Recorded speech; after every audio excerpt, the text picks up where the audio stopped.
It begins with a young child who is being abused by and neglected by a person in authority, usually a parent, but not always, of course. And the child has this intolerable, insoluble dilemma. I must connect because I have a biological drive to attach. And I must defend because I'm under threat. And I must do those two things with the same person at the same time. You can't do that. Welcome to the Transforming Trauma podcast. Transforming Trauma is presented by the Complex Trauma Training Center. I'm your host, Emily Ruth, and I'm so glad you've joined us today. And now for our episode. We are honored to welcome Kathy Steele. Kathy spent many years in private practice and as a clinical director of counseling services in Atlanta, Georgia.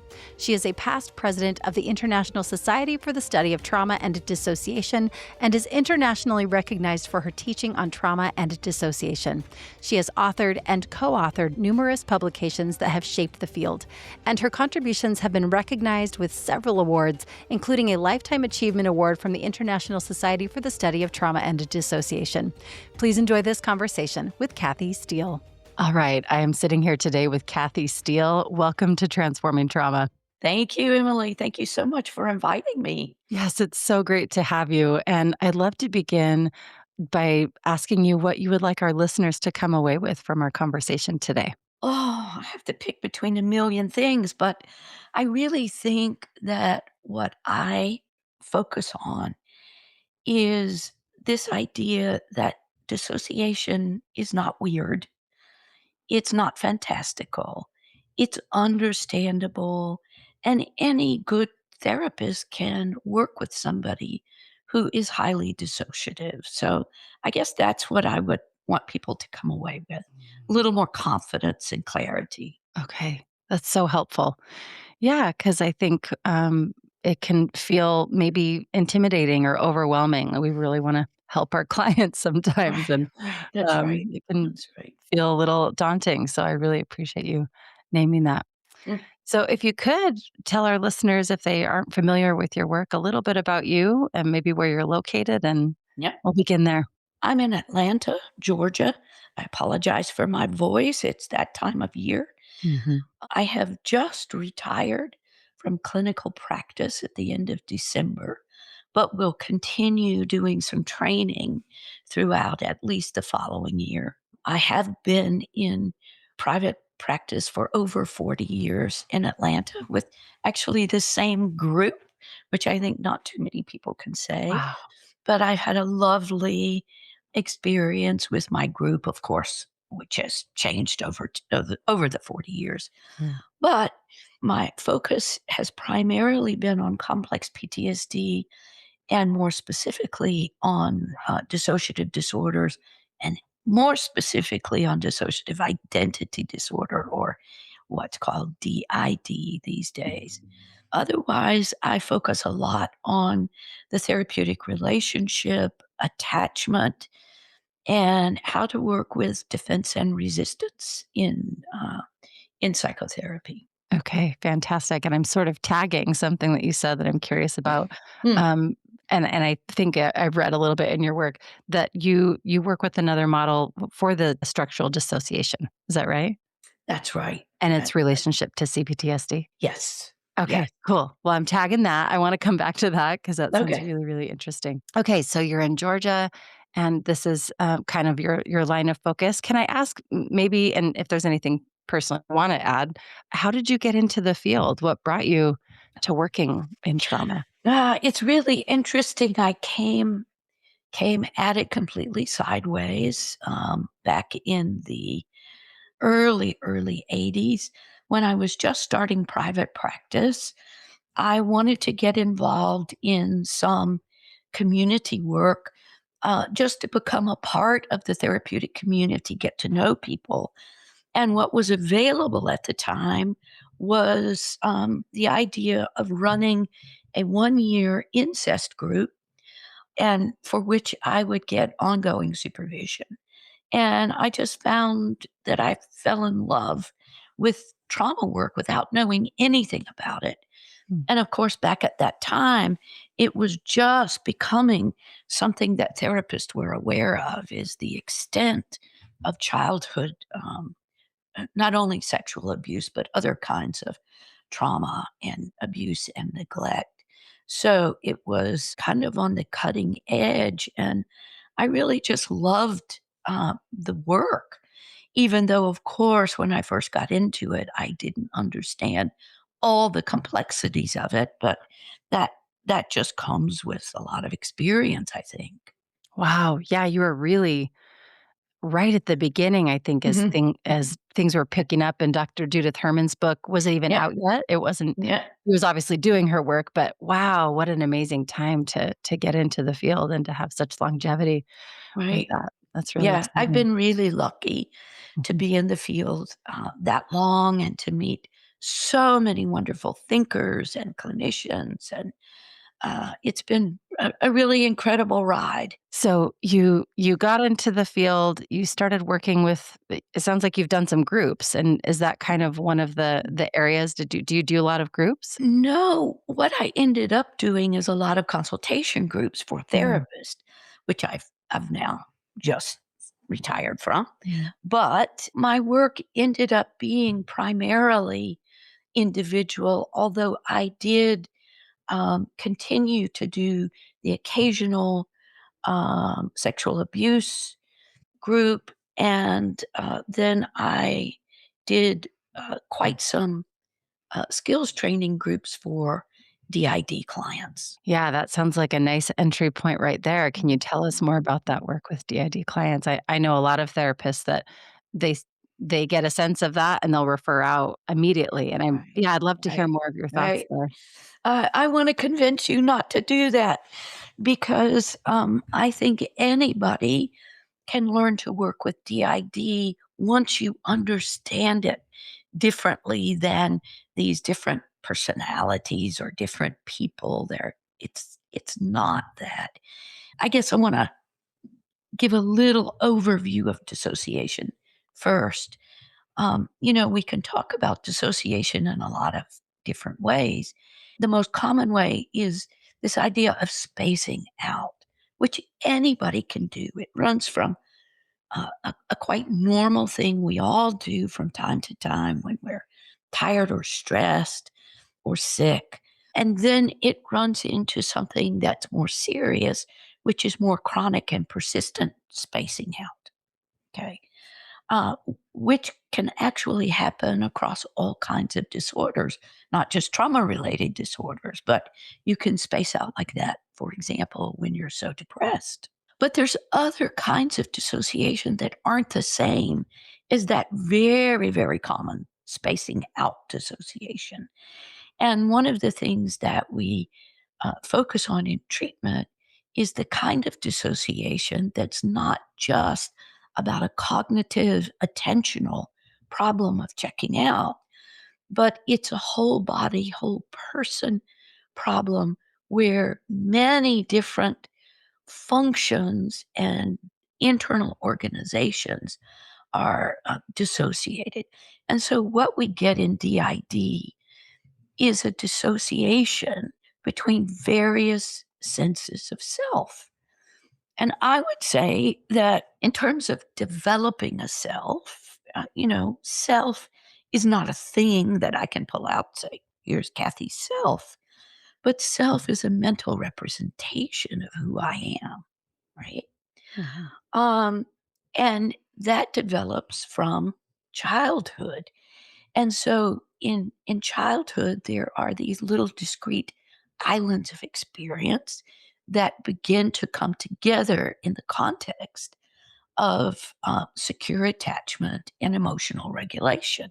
Well, if you don't have that secure attachment and emotional regulation, these islands of experience may not come together as well. Mm. So if we think about a healthy, integrated sense of self, and I take myself as an example to say, I am Kathy from the time I was born until the time I'm now 70 years old, right? I'm Kathy. And that sense of me, mine, and ownership of experience and who I am crosses all kinds of experience across time, right? Mhm. And what happens in DID is there are chunks of time and experience that are not well integrated into my sense of self that I call who Kathy is. Okay.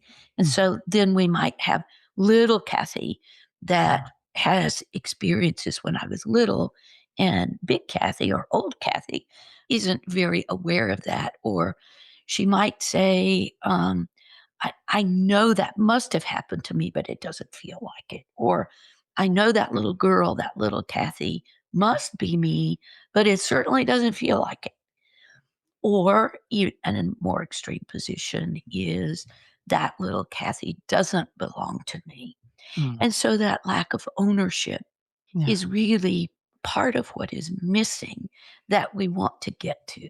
So, what I want to say about that when we're working with DID is that we're just working to help complete all the puzzle pieces, or maybe not all the puzzle pieces. Nobody's 100% integrated, but the big chunks of puzzle pieces that are the client's experience and sense of the world and sense of self.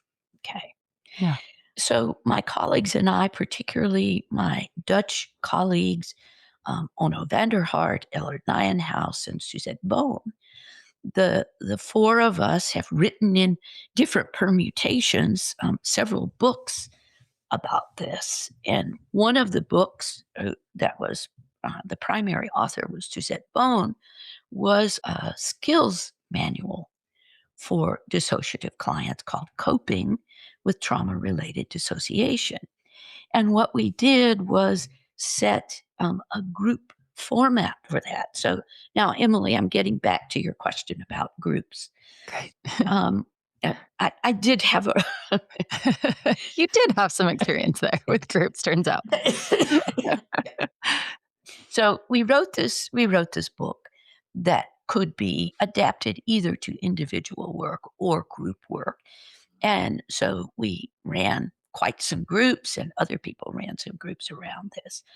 Now, there is a newer book out by Bethany Brand and her colleagues called Finding Solid Ground. And what I typically recommend these days is that a newer therapist and a newer client start with Bethany et al.'s work, because it is about setting safety Mhm. and stabilization. Our book is more focused on how to work with parts of self, both for the clinician and for the client. And it may be that many clients aren't ready for that work. So I think of our book Mhm. as coming secondarily to that book, but both have group formats and both can be adapted to individuals. And I think they're both good learning experiences for the therapist, the books themselves, and so on. And then later, earlier actually, my colleagues Onno and Ellert and I wrote a very theoretical book explaining structural dissociation. This is where structural dissociation comes from, is our work. And the first book that we wrote was called The Haunted Self. And then later, that was published in 2006. Um, Coping with Trauma Related Dissociation was published in 2011. And then in 2017, I took the lead as author, and we wrote a kind of soup to nuts, very comprehensive book on practical treatment. And that's called Treating Trauma Related Dissociation, a Practical Integrative Approach. And so I've had a lot of experience, not only clinically, but with research, with writing, with collaborating with other colleagues on dissociative disorders. So that's where I am. Wonderful. Gosh, I'm just appreciating hearing you, how lucky we are that we get to hear you even talk about this. You have such a depth in your work. There's a lot of clinicians listening to this podcast. You've given us some good resources, some books to go to. Mhm. Can you speak to where we might start? And I don't know if there's something in our own process that we need to address before, Mhm. kind of diving into all of this. I'd love to hear from you on that. I think in our own process, we need to wrap our heads around the fact that our general sense that self is unified is a little bit of an illusion. We're all made up of multiple ego states, and the very popular internal family systems emphasizes this, that everybody's got parts. I perhaps wouldn't emphasize it quite as much, but I think that has a lot of value. Mhm. And so if we can wrap our heads around the fact that DID is really not fantastical. It's a very painful struggle for clients because they don't feel a continuity in daily life. They can lose time. They don't feel a continuity in their own emotions. For example, it can say, I'm fine. And the tears that are coming down my face are not my tears. And then they're very worried about, does that mean I'm crazy? If I Mm, hear a voice that says, Mommy, Mommy, help me, does that mean I'm crazy? And so some clients with DID are very ashamed of their dissociation because they don't understand it. Others are less ashamed of it. They're puzzled by it. Sometimes they're frightened by it. But I think that it is not something that, is for the TV reality shows of I've got 15 personalities. It's maybe that's how the person experiences themselves. But from my perspective, this person has 15 discrete, fairly discrete states that we hope can be well integrated across time and experience. mm. And that just makes sense. Yeah, I'm appreciating holding it and if I heard you right, it's these are states that we're holding, Yeah. and all of us have states. All of us have different internal states that we experience at different times, so that to me, that feels like there's a bridge built in my mind of like, "Oh, that's what Yeah. this is. We all have a certain amount of this." Yeah, Right. that's helpful. Yeah. There's a bridge of normality that we can build some sense of, even if you just imagine yourself at 7 year old as a little girl, a little child, even that can be understood as a 7 year old state of self. But for me, I'm fortunate, for me, that 7 year old state is experienced as me. The emotions that that 7 year old state has is experienced as mine, okay, Mm, as an adult.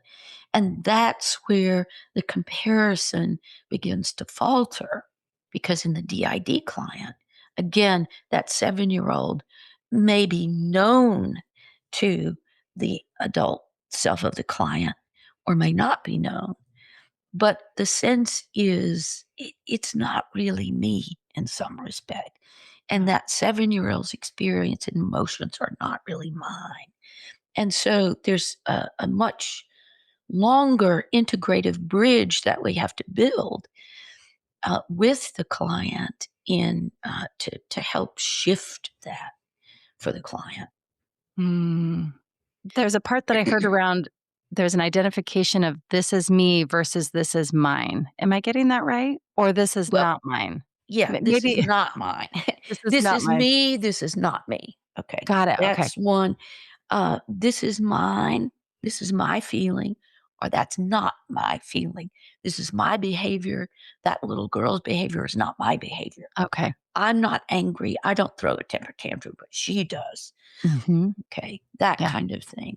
okay. So there's a lack of ownership.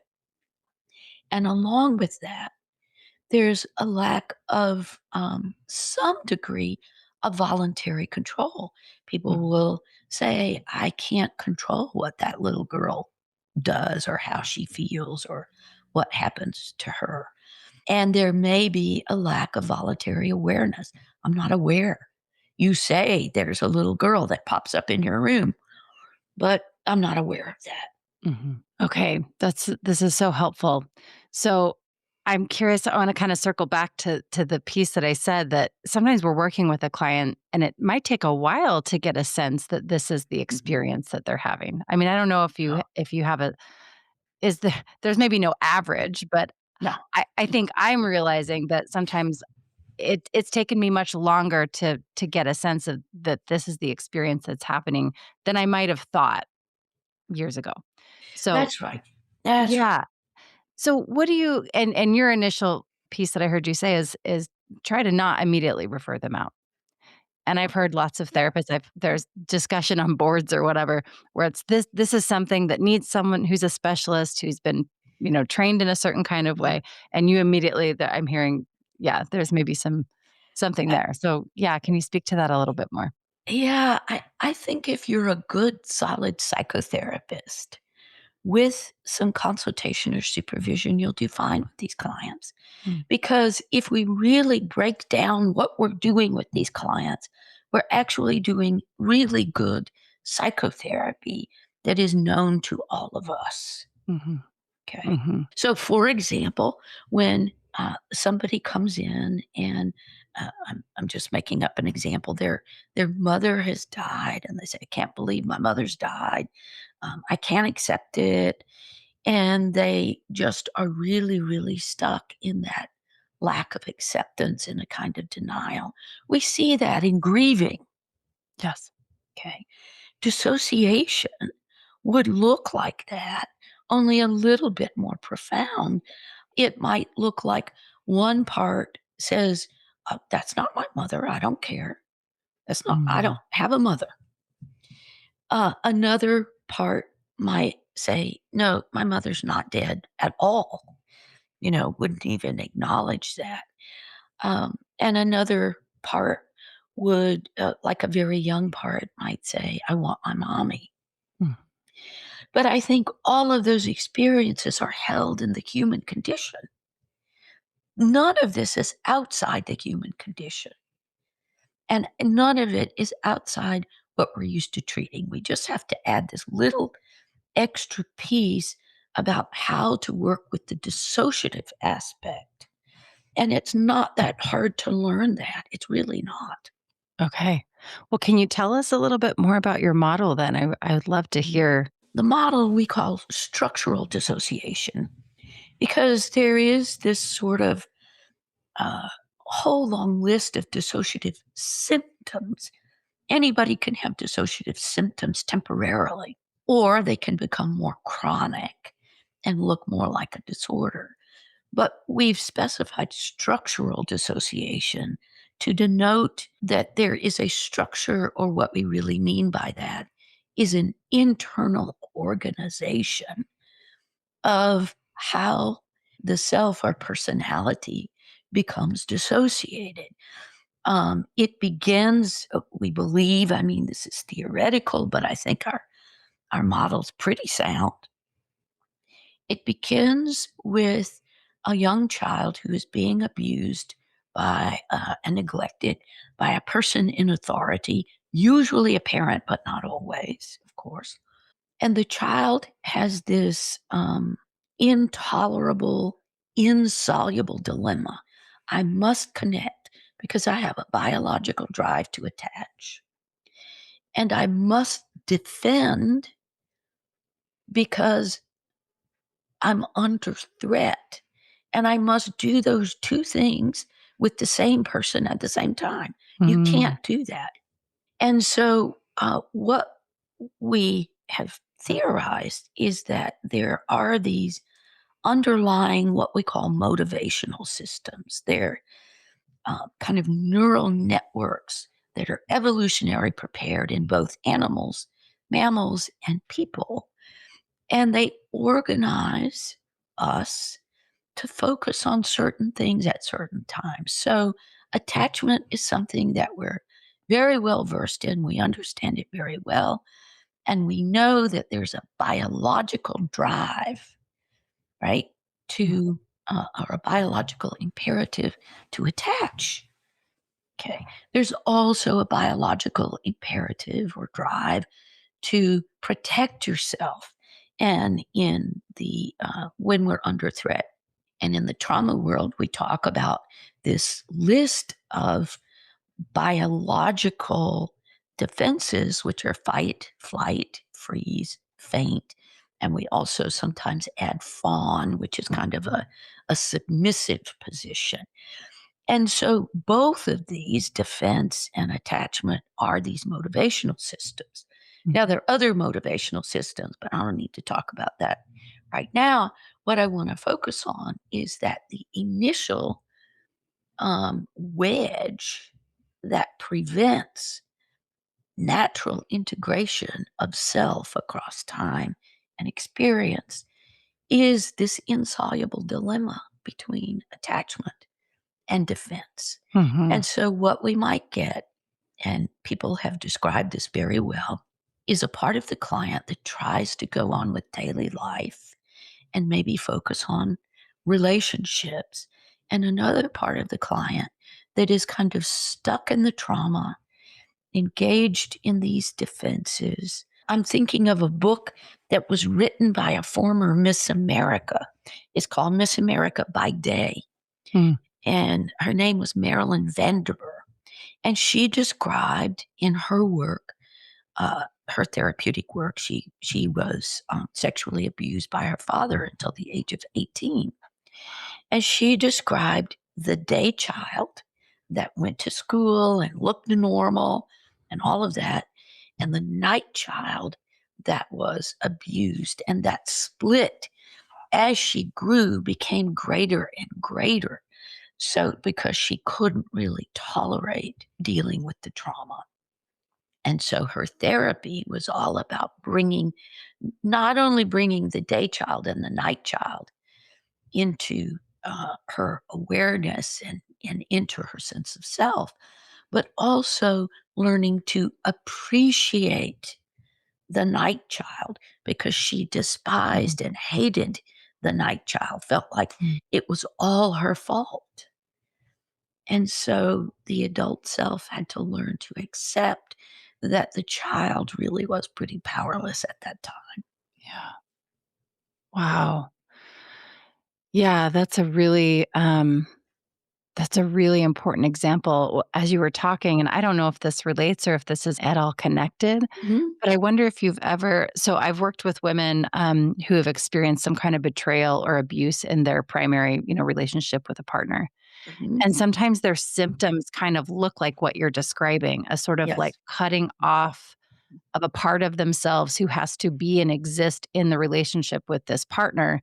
And then sort of when they're off to work or they're off, doing other things, they can kind of compartmentalize another piece. And I wonder if that's something that you've seen or if that. Yeah. I think there are a lot of variations of cutting yourself off.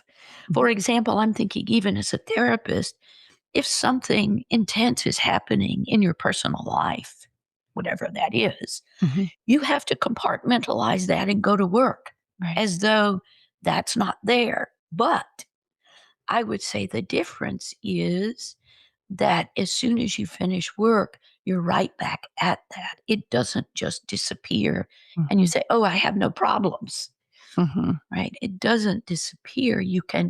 It's a conscious effort that's an adaptive response. Yeah. But what happens in these children is they try to get an adaptive response to go to school, for example, but they can't come back to the night child because it's too painful. Mhm. And so that separation begins to be more and more and more because they don't have the support, or sometimes even the awareness of understanding of what's happening, to Mhm. begin to integrate it. Yeah, I'm really appreciating how you're naming, at least for me, that there's so many different, and I mean, this is maybe obvious, but just a reminder that there's so many different variations of how this might show up. And Yeah. so, Yeah. a clinician might think, but this client's an adult and what they're describing, they're an adult, they have agency. But if there's domestic violence or something happening where they feel maybe that lack of agency, I mean, I've heard women say, like, I hate who I have to be. Yeah. And almost like, that's not me. That's not actually who I am. That's right. Maybe another variation of what you're describing. It's a variation, and I'm thinking of the really small variations where, you wake up in the morning, "Oh, I don't feel like myself today." Well, who do you feel like? Mm. Or, "Gosh, that wasn't like me to snap like that. What's going Mhm. on with me?"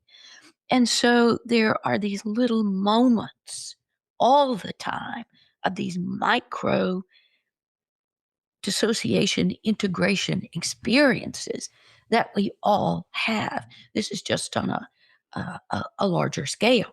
That's all. Yeah. Okay. Yeah, and again, this is kind of supporting, at least for me, that, we all experience this to some degree. If we can understand that and the structure, like what you're Yeah. describing, that we can then use those skills that we would use with many clients, that they can be supportive in these situations. That's right. Yeah, Mhm, it's really important to understand that this is all part of the normal human condition. mhm, mhm. Oh, yeah, that's really helpful. I wonder if you have any other kind of, stories or examples you could share with us that might illustrate some more of those variations, just so we can get Yeah. a little more Yeah. concreteness around it. Yeah. Well, I'm thinking of a particular one with a client. This was a client that was highly dissociative, had a particularly horrible childhood. Like if we have to put childhoods on a scale of 0 to 100, with 100 being the worst, hers was probably 99.9. But Wow. anyway, um, this was a client that looked like she was in trance at all times. She just looked like she was a shell walking around. So she had that spacey, and she had a sort of very vacuous smile. Her eyes were really empty when she smiled. She was horribly depressed. Um, but we would be talking, and all of a sudden, as we were talking in session, her hand would raise up and start moving slowly, slowly toward her throat. And it was in very slow motion, so it was odd. Mm, And I would ask her, "What's happening with your hand?" And she would kind of have that blank look and go, "What? What?" And I would say, "Look at your hand." And she would actually have to consciously turn her head to look at her hand and looked as though it were an alien object. And tears would come down her face. And she would just sort of say, "I don't know. I don't know." And I asked her, "What does your hand want to do?" And she got this really angry look in her eyes. And there was a kind, all I can say is there was a kind of voice that wasn't her voice, a very mm, harsh voice that said, "I want her to shut the F up." And that can be very, very jarring for a therapist who hasn't encountered dissociation. But what I know, and what you could know pretty quickly, is that there is almost always an aspect of a client who's had a lot of abuse, an aspect that's like the perpetrator inside. It's not the perpetrator. The client might believe it's the perpetrator, mm. but this is a part whose duty, whose function is number one, to keep the client from telling anything because it disrupts the sense of loyalty to the perpetrator. And number two, there are many functions, but I want to talk about these two main ones. Number two, this part is actually part of the client. Let's call the client Mary. This is a part of Mary that is in so much, we could call it denial about what happened, that this part has said, I'm not Mary, I'm Mary's father. Mary gets hurt. I don't get hurt. I'm strong. I'm not helpless. I'm not victimized. And so this part has developed a very intense core defense against acknowledging that this part also has been hurt. Yeah. Okay. And that's a quite normal defense in people who've been hurt, to be really puffed up and act like an abuser. It's kind of a narcissistic defense, right? That we see in many other people. We just don't see it in this form of coming from the same person that's Mm-hmm. also this very passive, empty Mary shell, right? Wow. Again, I'm really appreciating you describe these different kind of presentations of it because, yeah, for someone who hasn't, experienced this kind of dissociation in a session, Mhm. understanding that there's something actually kind of brilliant about that Yeah, adaptation. It might be really scary to encounter, but right. that there's a function to it, and that there's a way to work with it, as you've described. Yeah. There are normal functions to it. These are normal defenses that anybody would develop in the face of severe trauma. They just a little bit take on a life of their own. Mm-hmm. And what I want to say about that life of their own is that in one sense that's true, but in another sense it's not true. I'll give you an example. There was a client that I had that had pretty profound uh, amnesia. Amnesia is a type of dissociation, which is you don't remember or you don't know certain things that you're supposed to know. Okay. But what I would say is in trauma survivors, there is always this conflict between knowing and not knowing. And there's always a little bit of knowing and not knowing at the same time. And so if we go back to this client with the autonomous hand, okay, it looks like the difference between Mary and this really angry perpetrator like part is complete. Like there's no connection between the two. Mm-hmm. But when you go back, what you really see is that Mary, kind of this adult self, has known for a long time about this very, very scary part of her that's in her inner world that haunts her. That's why we called our first book Mm-hmm. The Haunted Self, Mm-hmm. right? It haunts her and she's known about it. And what she says is, that's my dad. And what I know is her dad has been dead for 10 years, right? And so Mary has this confusion between her inside world and her outside world. Now, we might call that psychotic, but there's a rhyme and reason to all of this Yeah. that makes sense, okay? Because some parts of Mary know her dad is dead, other parts don't know because they don't want to know, okay? But that knowing and not knowing exist. And another example is with a client who was had a lot of amnesia among parts. Okay, she didn't know what parts were doing. She would kind of check out and find that parts had gone out and bought clothes, or parts had done this, that, the other, and she would have no awareness of it. And she insisted that she had no control over these parts. And that's what it looked like. Except, and this is the thing the therapist can look for, are these threads of knowing. What I knew and what the client told me, and I needed her partner to give me corroborative evidence about this because I wasn't sure if the client could really know what was happening.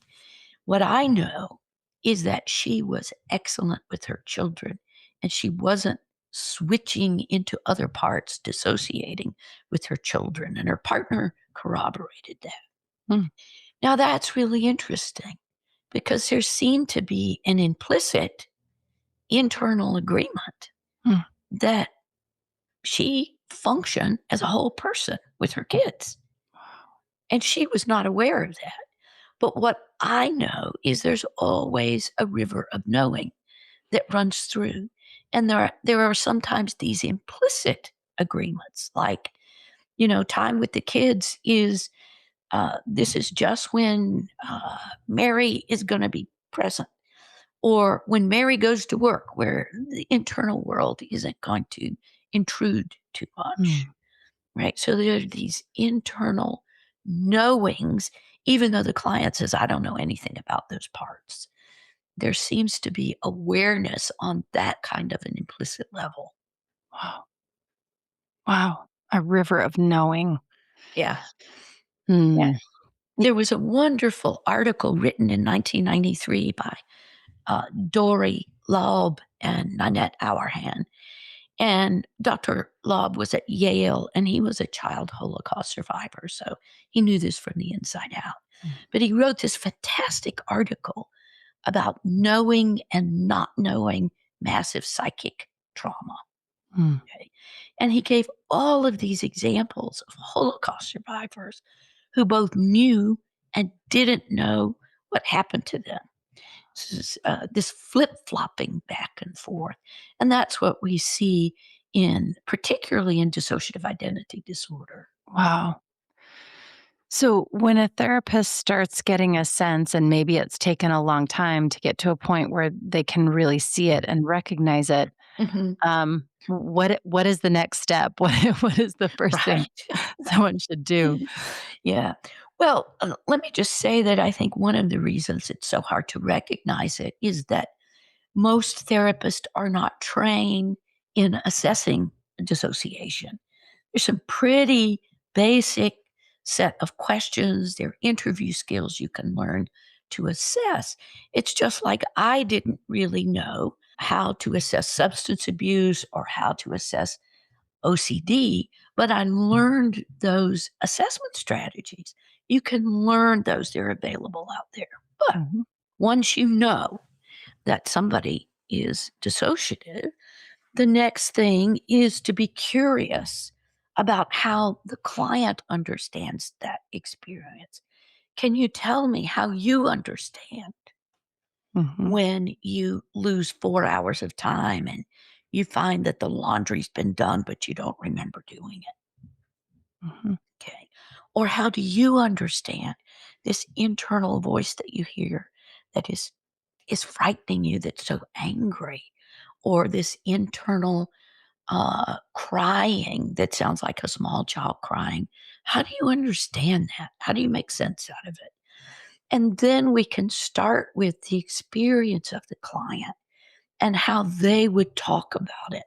I want to be careful about introducing parts language. Parts language is great, but I wouldn't use it with everybody. And in fact, I've gotten pushback from some clients like, I don't like that. I Mm. said, oh, absolutely fine. I'm so sorry. How would you prefer to talk about this? And one of my clients said, well, these are my little fragments. And I thought that was great because to me, fragmentation sounds like worse than parts. But what I heard in that was these are my little Mhm. fragments. She was taking ownership Mhm. of it. Yeah. And I think that was helpful for her. So we talked about her little fragments. You can talk about conflicts. You can talk about aspects, however it fits for the client. Okay. So you're getting curious about how you're relating to this Yeah, experience of having fragments or having. that's right. Mm. I want to Mhm. get a good picture of how avoidant is the client Mhm. of this, or conversely, how fascinated they are with it. Mhm. Okay, so we've got two sides of a continuum where most people in the middle are pretty avoidant of their parts, Mm. but they can move forward. On the lower end of that continuum, we have people who are extremely phobically avoidant. Okay. And on the farthest end of the other side of the continuum, we have a few people that are really invested in keeping their parts. They want to be separate.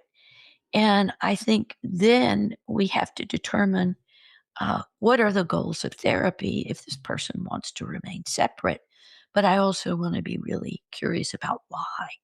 Mm. So all of that should be understood before we begin working with parts. Okay. Wonderful. Gosh, I wanna be mindful of your time. I wanna just kinda check in because we just have a Sure. few minutes left, but I wonder from this place, is there anything else that you wanna say about this, before we start to close? One place I would recommend that therapists go if they want some good basic training on dissociation is the International Society for the Study of Trauma and Dissociation. They have an annual conference, they have online conferences, they have regional conferences. And so there are plenty of opportunities to learn. If you want some training by me, I do lots of training for in vision workshops in Canada and otherwise around. I'm not the only person who does it, but I'm just saying if you're interested in Mhm. that.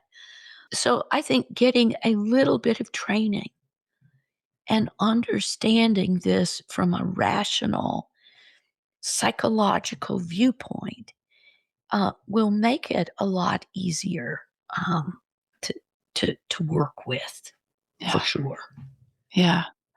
And I appreciate there's an amount of, like, destigmatization that I'm feeling, Yeah, not that in my mind it was necessarily stigmatized, but I just approaching it in this way, yeah, it just kinda takes the pressure off, I think, or yeah, I'm taking the pressure off myself maybe when I'm working with clients.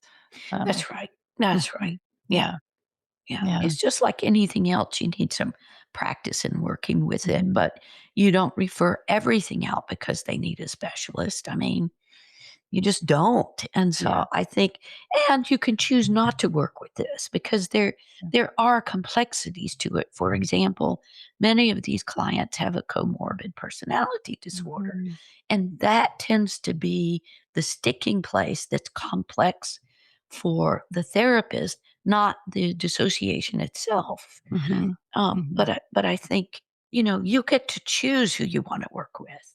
Well, Kathy, I'm just so appreciating the work that you're doing and really appreciative of you taking the time to be with us today and share what feels really important and alive. And I know many of us are working with clients with some level or degree of these kinds of patterns. And I just, yeah, it's important that we hear from voices like yours.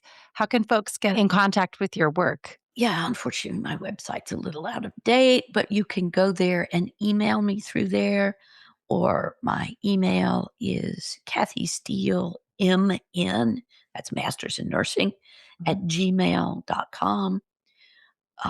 You can go to Envision in Canada. It's an EMDR site to catch up with some of my latest work there.